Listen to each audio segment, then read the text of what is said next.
नमस्कार, मैं डॉक्टर प्रणव देव, इतिहास विभाग, राजकीय स्नातकोत्तर महाविद्यालय झालावाड़ से इस ऑनलाइन मोड के तहत आपसे बीए तृतीय वर्ष इतिहास विषय में जो दूसरा प्रश्न पत्र है समकालीन भारत, उसकी पहली इकाई के पहले टॉपिक पर चर्चा करना चाहता हूं। और इस पहले शीर्षक का नाम है राष्ट्रीय आंदोलन की विरासत। राष्ट्रीय आंदोलन की विरासत की चर्चा के संदर्भ में हमें उन चार महत्वपूर्ण बिंदुओं पर चर्चा करना आवश्यक प्रतीत हो रहा है, जिनमें सबसे पहले राष्ट्रीय एकीकरण या राष्ट्रीय एकता का स्थान आता है। उसके बाद जो सबसे बड़ी विरासत या जो मूल्य है वो अहिंसा के रूप में दिखाई पड़ता है। तीसरा सांप्रदायिक सौहार्द के रूप में दिखाई पड़ता है और चौथा सामाजिक समानता के रूप में दिखाई पड़ता है। क्योंकि ये विषय बहुत बृहद है, तो आज इनमें से मैं प्रयास करूंगा कि दो बिंदुओं को आपसे पूरे तरीके से विश्लेषित कर प्रस्तुत कर सकूं आपके समक्ष। तो उनमें सबसे पहले राष्ट्रीय एकीकरण की बात आती है। तो हमें ये समझना चाहिए कि राष्ट्र क्या है।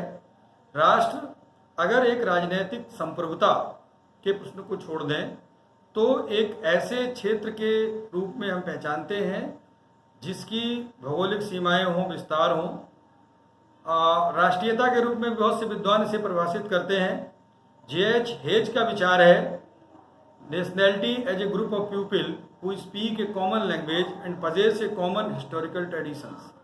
इसका अर्थ ये हुआ कि राष्ट्रीयता वो सांप्रदायिक उसका एक ग्रुप ऑफ पीपल, लोगों का समूह है जिनकी सांस्कृतिक परंपराएं एक जैसी रही हों, जिनकी बोली भाषा एक जैसी हो। किंतु भारत के संदर्भ में ये बात पूरे तरीके से लागू नहीं होती है। हम सब जानते हैं भारत विविधताओं का देश है। यहाँ विभिन्न प्रकार की बोली भाषाएं और कुछ सांस्कृतिक परंपराओं में भी भिन्नता प्रतीत होती है। जैसा कि कहा गया कि अनेकता में एकता हमारी विशेषता रही है संस्कृत की। तो जैसे बहुत सी भाषाएं, बोलियां हैं, और यहाँ तक कि कहा गया कि कोस कोस पर पानी बदले, चार कोस पर बानी, यानी बहुत जल्दी बोली बदलती है और फिर भाषा बदलती है। हमारे संविधान में भी बहुत सी भाषाओं को मान्यता दी गई और परिणाम ये है कि एक बहुल संस्कृति, बहुलतावादी संस्कृति के हम लोग पोषक हैं। स्वतंत्रता आंदोलन ने, हमारे राष्ट्रीय आंदोलन ने हमें बहुत बड़ी ये देन दी कि हम एक राष्ट्रीय एकीकरण की प्रक्रिया में बन चुके। तो जो राष्ट्र के स्वरूप की परिकल्पना है वो वैदिक काल से हमें दिखाई पड़ती है। यह आगे विषयांतर राजनीति विज्ञान की ओर जाएगा कि राष्ट्रवाद कितना मजबूत भारत में था और था तो किस रूप में था। तो इस बिंदु से हटाते हुए मैं आपको स्वतंत्रता आंदोलन ने कैसे हमें राष्ट्रीय एकता की विरासत में बांध दिया, इस पर मैं चर्चा करना चाहूँगा।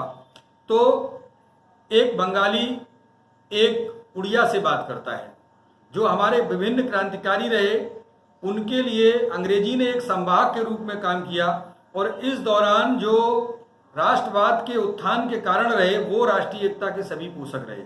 उदाहरण के तौर पर समाचार पत्रों का विकास, शिक्षा का विकास, इन दो मामलों ने साहित्य और शिक्षा के क्षेत्र में जो प्रगति की वो राष्ट्रीय एकीकरण के रूप में बहुत बलवती हुई। परिणाम ये हुआ कि लाहौर के लोग बंगाल जाने लगे।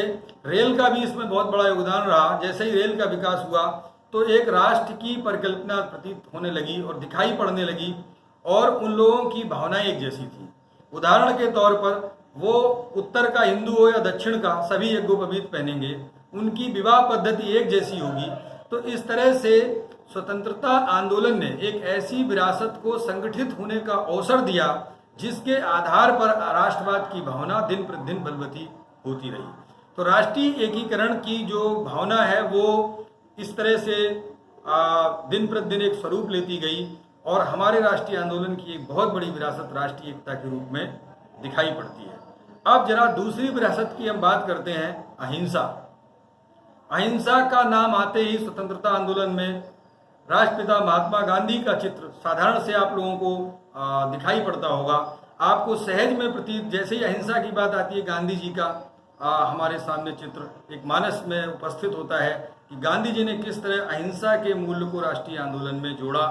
आपको पता है कि विश्व के राजनीतिक दर्शन में अहिंसा का प्रयोग महात्मा गांधी ने जिस तरह किया, वो न सिर्फ भारत में बल्कि समूची दुनिया में स्वतंत्रता आंदोलन के लिए एक आदर्श बन गया और बहुत सारे देशों ने गांधी जी के इस अहिंसा के मूल मंत्र को अपना करके अपने आज़ादी के आंदोलन को आगे बढ़ाया। जहाँ तक आपको गांधी जी के संदर्भ में पता होगा कि दक्षिण अफ्रीका में उन्होंने बहुत सारे जो अहिंसा के प्रयोग किए और वहाँ से वो जिस तरह से प्रशिक्षित होकर के आए अहिंसा के प्रयोग को लेकर के, उसमें उन्होंने भारत में बहुत सारी राजनीतिक आंदोलन, पता है उन्होंने सबसे पहले चंपारण बिहार में जब आंदोलन किया तो उन्होंने सत्याग्रह, सत्य को आग्रह पूर्वक स्वीकार करना और दूसरे को स्वीकार करने के लिए बल देना। अब पता, उनसे जब पूछा गया तो उन्होंने कहा हाँ मैंने ये गलती की है, मैंने तोड़ा है कानून को और जो भी सजा मैं लेने के लिए तैयार हूँ। तो इस तरह से अहिंसा के मूल्य को स्थापित किया और अहिंसा का आदर्श आज भी जो वर्तमान हमारी परिस्थितियां हैं, समकालीन भारत में जो हमें दिखाई पड़ रहा है, उसमें मैं पूरे विश्वास के साथ कह सकता हूं कि अहिंसा एक ऐसी हमारी विरासत है जो हमें सदैव आगे बढ़ने के लिए प्रेरित करती है और साथ साथ विश्व शांति, या इस समय जो विश्व में तनाव दिखाई पड़ता है आपसी देशों में, अहिंसा ही उस तनाव को समाप्त कर सकती है। तो राष्ट्रीय आंदोलन की 4 विरासत में से मैं आज इन 2 विरासत की आपके समक्ष संक्षेप में जो मैंने चर्चा की है, आप घर जाकर के पुस्तक, कोई सी पुस्तक, राजस्थान हिंदी ग्रंथ अकादमी में डॉक्टर सज्जन पूसवाल जी की किताब है, उसको आप विस्तार से अध्ययन करेंगे। यदि वह किताब उपलब्ध नहीं है तो प्रोफेसर BK शर्मा और शैलबाला शर्मा द्वारा लिखित पंचशील प्रकाशन की किताब है, उसमें आप राष्ट्रीय विरासत के बारे में पढ़ सकते हैं। और यदि वो भी किताब उपलब्ध नहीं है तो राजस्थान हिंदी ग्रंथ अकादमी ने पुरुषोत्तम नागर की किताब निकाली है राजनीतिक विचारक के रूप में, उसमें गांधी जी के अहिंसा के दर्शन को आप पढ़ेंगे। और आगे हम अगले अपने व्याख्यान में जब आपसे मेरी दोबारा चर्चा होगी तो मैं इसके जो 2 बचे हुए बिंदु हैं, सामाजिक समानता और सांप्रदायिक सौहार्द, उसकी चर्चा करेंगे। आशा है आपने इन 2 बिंदुओं पर जो संक्षेप में मैंने बताया उसे आत्मसात करने का प्रयास करेंगे। धन्यवाद।